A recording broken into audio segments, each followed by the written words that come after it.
This is lecture number 5 for the course on the patriarch David. I want to begin today by reading the first 3 verses from 1 Samuel chapter 20. And David fled from Naioth in Ramah and came and said before Jonathan, What have I done? What is mine iniquity? And what is my sin before thy father, that he seeketh my life? And he said unto him, God forbid, thou shalt not die. My father will do nothing either great or small, but that he will show it me. And why should my father hide this thing from me? It is not so. And David sware moreover and said, Thy father certainly knoweth that I have found grace in thine eyes. And he saith, Let not Jonathan know this, lest he be grieved. But truly as the Lord liveth, and as thy soul liveth, there is but a step between me and death. Those 3 verses begin chapter 20. And in David's life, we have found so many times, or will find so many times, that God gives us a composite picture of David.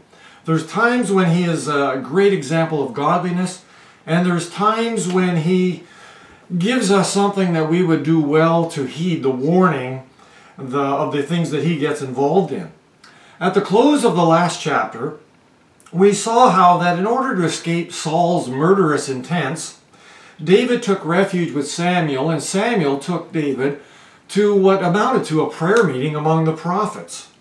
3 times Saul sent messengers to go and get David and bring him back so he could kill him. 3 times those messengers were overwhelmed by the power of God at the prayer meeting and were unable to fulfill the task that Saul had given them. Then Saul himself goes, and he too gets wrapped up in the spiritual event that is going on, and he's unable to do that which he had set out. You would think by that point that David would understand and get the picture maybe that Saul, or that God is protecting him from Saul. However, instead of quietly awaiting the next guidance from God, David becomes alarmed and took matters into his own hands. I don't know whether it was a room these prophets were meeting in or out in the open, but very possible, I kind of picture it that David looked across the room or looked across the way and saw Saul there, and doubt and fear crept into his heart. In place of the trust that could have been there, in place of what should have been there, he looked and he saw the man who wanted him dead, and he had doubts about God's protection of him. And he took off. You know, he didn't just leave to go see Jonathan. He didn't wait to the close of the prayer meeting and get direction. Our first verse here says, And David fled from Naioth. He took off. He saw Saul and he left. He was done. So the first thing we want to remember today is the doubt that David faced, even at a time when it would seem the power of God was so mighty upon him and those around him. And it's a lesson for you and I, as I'm sure many of us already know, that oftentimes the enemy can come in and tempt us and attack us and come after us at times or right after times of great blessing. He doesn't let up, and he doesn't let us go and say, well, I'm just going to leave that person alone for a while. It doesn't seem to happen that way. He will often come after us right after or right in the midst even of those times of great blessing. And so he did with David. And doubt was cast in David's mind, and instead of staying in the prayer meeting, he seeks out a conference with his friend Jonathan, who, as we've said before, we have no concrete proof that Jonathan was really a believer in God. So David's choice of where to go for advice here is pretty poor. Rather than stay with Samuel, rather than stay with these prophets who are in the presence of the Lord, he flees and he goes to his friend Jonathan and expresses to Jonathan his great fear that has crept in, that Jonathan's dad, King Saul, is going to kill him. And he concludes it really by saying, at the end of that 3rd verse, he says, There is but a step between me and death. This is how fearful and doubtful that David has got about the protection of God. We must remember that sometime before this, in the presence of Samuel, David was anointed that he would be king of Israel. So if he were to put these things together, how can he put together the fact that God has anointed him to be king and yet believe that Saul is going to kill him? And he hasn't, of course, got to that point of being king. James chapter 1 verse 6 says, "He that wavereth is like a wave of the sea, driven with the wind and tossed." And this is where David's at right now. He was in a prayer meeting, and like a wave, he's driven and he's tossed, and he flees out of the prayer meeting and runs off to another place to try to seek advice somewhere else. His communion with God is broken. Look at verse 5. "David said unto Jonathan, Behold, tomorrow is the new moon, and I should not fail to sit with the king at meat. But let me go, that I may hide myself in the field under the third day at even. If thy father all miss me, then say, David earnestly asked leave of me, that he might run to Bethlehem, his city, for there is a yearly sacrifice there for all his family. And if he say thus, It is well, thy servant shall have peace. But if he be very wroth, then be sure that evil is determined by him." Now the communion with God was broken for David when he left the prayer meeting. The next thing we find him doing is telling his friend Jonathan to lie for him. He wants Jonathan to stand before his own dad, is the king of the country as well, and lie about where David is. You see how quickly the enemy sneaks in there in David's life, and David goes from doubt to deceit. He wants to use deceit to protect himself. From doubt to deceit, and the slide is going down. David's downward steps, or false steps here, can easily be said to have begun with the fact that he accepted the offer to marry Saul's unbelieving daughter, Michal. He turned his back on the prophet Samuel and on the other prophets. And then thirdly, he looks to Jonathan, who was probably an unbeliever, and certainly not of the quality of advice that he could have got from Samuel and the prophets, who may well have got direction for him directly from God. Well, despite Jonathan's efforts to ease David's mind, we got to be certain that Jonathan knows of his father's efforts to kill David. He had sent messengers to kill him, and Jonathan knew his father's heart. And when we remember just a chapter earlier, in chapter 19, verse 1, it says, "Saul spake to Jonathan his son, and to all his servants, that they should kill David." Now, Jonathan was able to ease his father's mind at that time.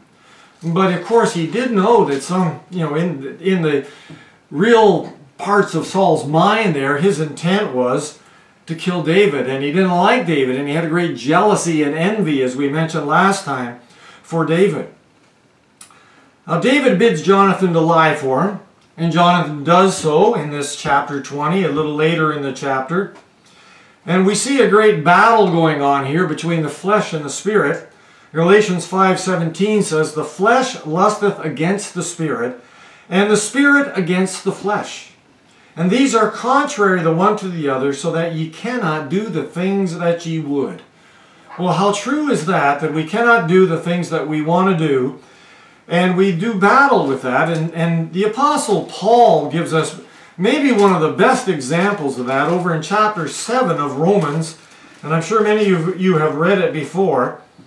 Starting at verse 15, Paul says, "For that which I do I allow not. For that I would, that do I not. But what I hate, that do I.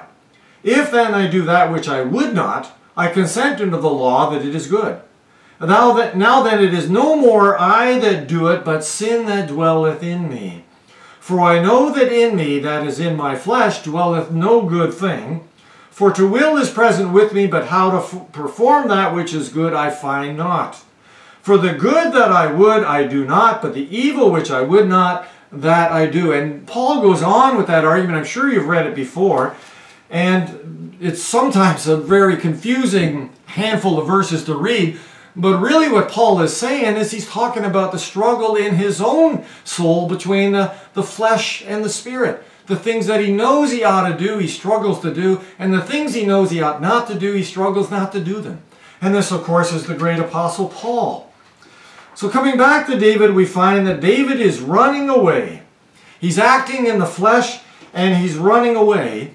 And the beginnings of his running away is lying and encouraging his friend Jonathan to lie for him.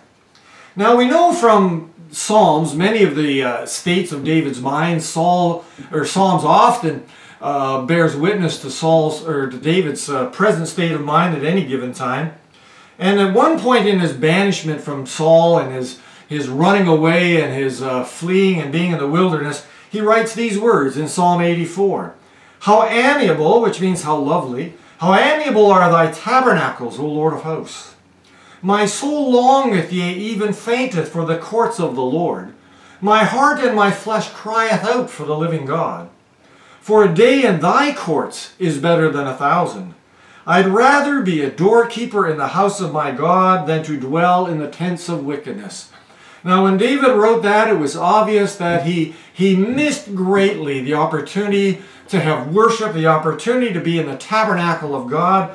And he says, I'd rather be an usher. You know, it's the equivalent to what he's writing. He's saying, I'd rather be an usher in church than to dwell anywhere else, to dwell in the tents of wickedness. That was his desire and his hunger for the things of God. But at the point that we are at today in 1 Samuel 20, he's fleeing from Samuel, he's fleeing from the prophets of God, and we could probably say he's really fleeing from patiently waiting for the counsel of God, and he seeks out counsel somewhere where he ought not. Now if we go a little further, we skip over a little bit, we go to chapter 21, verse 1, we find where David ends up in his fleeing. And he says, Then came David to Nob, to Ahimelech the priest, and Ahimelech was afraid at the meeting of David, and said unto him, Why art thou alone, and no man with thee? And David said unto Ahimelech the priest, The king hath commanded me a business, and hath said unto me, Let no man know anything of the business whereabout I send thee, and what I have commanded thee. And I have appointed my servants to such and such a place. Interesting that David now, after encouraging his friend Jonathan to lie for him, he goes to this town of Nob where there's a whole lot of priests, and he himself lies to the priest about why he's there. The priest seems a little fearful, obviously, of having David there, and notices that David's on his own right now, and David lies to him. David makes up a story about where he is. It's a sad state of affairs to realize here our hero David has come to this place where now he's lying about his mission that he says he's on, and is showing an absolute lack of trust for his Lord. Proverbs chapter 3, many of you know these two scriptures. They're precious verses. My wife and I frequently put them on cards when we give to people. I know that her grandmother used to always put these verses on cards. Every card you ever got from her would have these verses. Proverbs 3, 5, and 6, it says, Trust in the Lord with all thine heart, and lean not unto thine own understanding. What a shame that David couldn't capture what those verses mean when he was in that prayer meeting and looked across the way and saw Saul. He leaned on his own understanding at that point and fled, instead of trusting in the Lord with all his heart and realizing that God, by his Spirit, had overwhelmed messengers, that had overwhelmed Saul, that they weren't able to touch him. But instead he fled and he leaned on his own understanding. Now go down to chapter 21, verse 8, and it says, And David said unto Ahimelech, And is there not here under thine hand spear or sword? For I have neither brought my sword nor my weapons with me, because the king's business required haste. Lying again. And the priest said, The sword of Goliath the Philistine, whom thou slewest in the valley of Elah, behold, it is here, wrapped in a cloth behind the ephod. If thou wilt take that, take it. For there is no other save that here. And David said, There is none like that, give it me. Now I want you for a second to keep in mind what David is saying.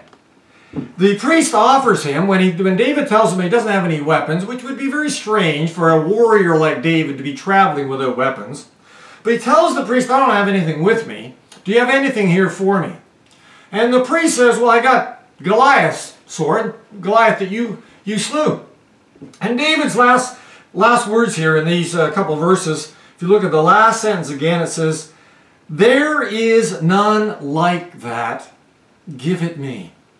Amazing the respect that David had for Goliath's sword. And yet, if you remember, you go back to chapter 17, that chapter when David was filled with the Spirit of God, and he is before the Philistine Goliath, and he says to him, "Thou comest to me with a sword," same sword that David now reveres. "Thou comest to me with a sword, and with a spear, and with a shield, but I come to thee in the name of the Lord of hosts, the God of the armies of Israel, whom thou hast defied." What a change in David's mindset from that trust in God as he stood before the Philistine with nothing but a sling and 5 stones, and he tells the Philistine that basically your sword isn't going to make it. It's not going to do it. And now we have David running away from Saul and saying to this priest, "I'll take Goliath's sword because there's none like that. Give it me." How how great the mighty have fallen. And the deceits that have come upon the, right after the doubts. The doubts enter David's mind, the deceits began, and he's not trusting God. He's looking to human ways and fleshly ways to solve his difficulties. Now I want us to look at what becomes out of all this. If we move further down the road into chapter 22, we see something else that happens. When Saul heard that David was discovered, verse 6, and the men that were with him, now Saul abode in Gibeah under a tree in Ramah, having his spear in his hand, and all his servants were standing about him. Then Saul said unto his servants that stood about him, "Hear now, ye Benjamites, will the son of Jesse give every one of you fields and vineyards, and make you all captains of thousands and captains of hundreds? That all of you have conspired against me, and there is none that showeth me that my son hath made a league with the son of Jesse, and there is none of you that is sorry for me, or showeth unto me that my son hath stirred up my servant against me, to lie in wait as at this day." Saul is attacking his own servants. Saul was from the tribe of Benjamin, as you probably know, and I guess he surrounded himself with fellow Benjamites. And he's saying to them, do you think that if I'm removed from power and David gets power, that you're going to be among the elite, that you're going to be the ones that get fields and vineyards? Basically he's saying to them, hey, your state of blessing is because of me. Because we are from the same tribe and I have allowed that you have got these great positions. In verse 8, he rants that his own son, that nobody would tell him, that nobody would feel sorry for him, and that his own son, and tell him that his own son has made an agreement, a league with David. And he says that my son has stirred up my servant against me. That is so far from the truth. Here we have another lie, this time on Saul's part. And, basically ranting against his servants and lying again, and just the deceits that fill what's happening here.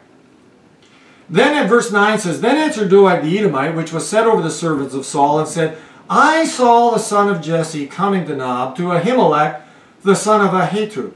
And he inquired of the Lord for him, and gave him victuals, and gave him the sword of Goliath the Philistine. Now we didn't read that part back in chapter 21, but this man Doeg was there when David spoke with Ahimelech, and he overheard the conversation, and he overheard what went on, and what was provided to David. So now he's squealing to King Saul and telling Saul that he heard all that went on, he knows what went on. And he says in verse 10 that he, meaning Ahimelech, inquired of the Lord for him, for David, and gave him victuals, and gave him the sword of Goliath. Then the king sent to call Ahimelech the priest, the son of Ahitub, and all his father's house, the priests that were in Nob, and they came all of them to the king. So Saul sends for all the priests that were in that little town of Nob and their families. He sends for them all. You know, the power of the king, the power of Saul. He can send for this whole slew of people to be brought to him because he believes, obviously, that Ahimelech has betrayed him. And Saul said, Hear now, thou son of Ahitub. And he answered, Here I am, my lord. And Saul said unto him, Why have ye conspired against me, thou and the son of Jesse? in that thou hast given him bread and a sword, and hast inquired of God for him, that he should rise against me. Notice how he puts his own slant on all of this. That's not what happened. That's not what happened. Ahimelech did not inquire of God to see what David could do against Saul. And then he goes on to say, to lie in wait as at this day. Then Ahimelech answered the king and said, and who is so faithful among thy servants as David, which is the king's son-in-law, and goeth at thy bidding, and is honorable in thy house?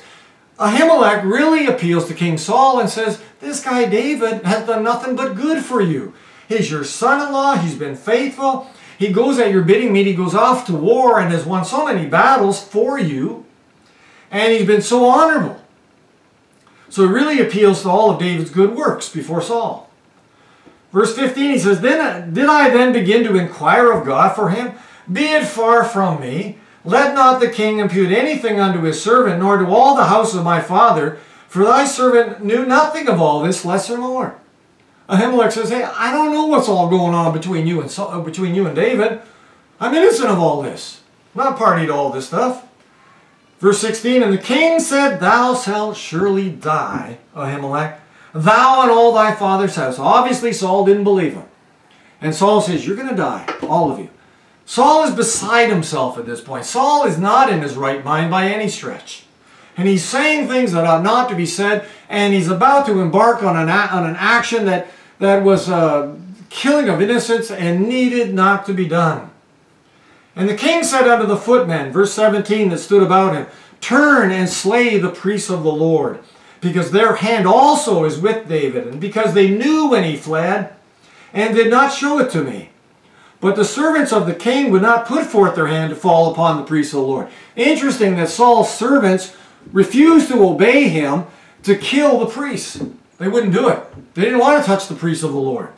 They at least had some respect for the position that these priests had, and they wouldn't obey Saul's command. And the king said to Doeg, turn thou and fall upon the priests. And Doeg the Edomite turned, and he fell upon the priests, and slew on that day 85 persons that did wear a linen ephod. 85 priests were killed by Doeg that day. And Nob, the city of the priests, smote he with the edge of the sword, both men and women, children and sucklings, and oxen and asses and sheep with the edge of the sword. Isn't it amazing? I want you to think about this for a second, how this downward plummet has taken place. It all began with David fleeing from a prayer meeting, having doubts. The enemy perhaps planting doubts in his mind that God could protect him, and he flees from a prayer meeting. He encourages deceits, and he tells lies, and encourages Jonathan to tell lies. And then the third thing that we have doubts, we have deceits, and then we have disaster. Because an unnamed number of people, 85 priests, plus their families, plus basically their whole town, is wiped out because of the anger of Saul against David. And it began when David fled from the prayer meeting. David, we don't know how things perhaps could have unfolded, but it's certainly not difficult to see that David should have waited in the prayer meeting and got direction from God. Maybe this disaster would have been avoided. This whole town would not have been wiped out. The disaster that comes because men do not walk in the Spirit of God, but walk rather in the flesh. And one of the sons of Ahimelech, the son of Ahitub, named Abiathar, escaped and fled after David. And Abiathar showed David that Saul had slain the Lord's priest. So Abiathar, one of them, escaped from that town. One escaped. And he went after David. And he went to David, and he said to David, told David what had happened, that the Lord had, or that Saul had killed all these priests of the Lord, and their families, and their town. Look at verse 22. Somehow I think maybe David, when he hears this news, it struck him, it pierced his heart, and perhaps woke him up to his part in how this has all happened. David said unto Abiathar, I knew it that day, when Doeg the Edomite was there, that he would surely tell Saul, I have occasioned the death of all the persons of thy father's house. Abide now with me, fear not, for he that seeketh my life seeketh thy life, but with me thou shalt be in safeguard. David realizes at this point, when Abiathar comes to him and says all these priests and their families and the town have been wiped out because of Saul and Saul's anger to David himself, he realizes that he certainly was responsible for this, or feels responsible for this. He realizes he could have had a different course, and that all these people are dead because of what he did, because he went to Ahimelech, and because Doeg overheard him. He takes blame for it. He says, I have occasioned the death of all. How heavy that must have weighed upon David's heart. And then maybe something woke up in him and he realized what he should have realized back at the prayer meeting. He says to Abiathar, abide thou with me, stay with me. Fear not, don't be afraid. For he that seeketh my life, meaning Saul, seeketh thy life. So he says to Abiathar, look, Saul wants me dead and he wants you dead. So he says, stay with me. Because he says, and he concludes the chapter with a realization of something he should have realized back in the prayer meeting. He says, but with me thou shalt be in safeguard. In other words, Abiathar, stay with me and you'll be safe. Stay with me, you'll be safe. Now perhaps it's easy for you and I to look at David. Look at David here and say, well, how could this happen? How could he not trust amidst the evidence? But lest we point our fingers at David here, we need to think about our own lives and realize how many times perhaps we have taken matters into our own hands instead of trusted in God and waited upon God. One of the great sins of this generation as believers, I think, is that we are so impatient and we don't know how to wait upon God. We are the instant generation. We want everything now, including our answers to prayer. And David was in the midst of a prayer meeting, perhaps hadn't got an answer yet of what he was supposed to do. And doubt came into his mind, and fear came into his mind, and all the rest of this unfolded because David fled rather than continue to wait upon God. There are times in our lives when we need to just wait. God isn't going to give you an answer today, tomorrow, next week, next month, next year. Remember, David waited for years before he came to the throne of the people of Israel. It was a long time between when he was anointed by Samuel in front of his family, between then and when he actually came to the throne. Look how long Abraham waited for the promise of a son. And yet we dare in our day and age to think if God doesn't answer me today or tomorrow, then, I guess he's not going to answer. I better do my own thing here. What do we learn from this section? We've bit off a fairly big section here today, a fair bit of chunk of time. But let's look at sort of in conclusion here, what have we learned? Times of trial may come when we least expect them. The enemy doesn't look at you and I and see us in a time of blessing and say, well, hands off. Times of trial may come when you least expect them. David was with Samuel and the prophets when he became fearful enough to run. Secondly, be careful where you accept advice. David turned to Jonathan. Psalm chapter 1, verse 1 and 2. And I think you think about David writing so many of the Psalms, and that those 150 Psalms begin with these two verses. Blessed is the man that walketh not in the counsel of the ungodly, which is exactly what David did, nor standeth in the way of sinners, nor sitteth in the seat of the scornful. But his delight is in the law of the Lord, and in his law doth he meditate day and night. Oh, precious two verses that we need to make sure we have in our minds, in our memories, and make sure we live by them day by day by day after day after day. Psalm 118 verse 8, I think we've already mentioned that in these lectures. Halfway verse of the Bible. It says, it is better to trust in the Lord than to put confidence in man. David needed to take that advice at this point in his life, and I'm sure you and I need to many, many times as well. So we need to remember, times of trial may come when we least expect them. Be careful where you get advice. And then thirdly and lastly, trust God, not appearances. Things might not look good. I'm sure as David was in that prayer meeting, he looked across the way, and there's Saul, who had already thrown a javelin at him a few times and tried to kill him and sent messengers to kill him and had done many things already to try to kill him. I'm sure as he looked across the way, the appearances were not good. Things didn't look good. This guy was just too close by. You know, if you were in David's shoes, you'd probably be thinking, I don't know if I want to close my eyes in prayer here. That guy might come over and chop my head off. Trust God, not appearances. I think David looked at his situation and allowed doubt and fear to come into his heart.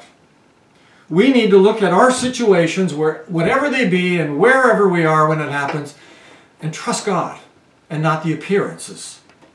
Amen.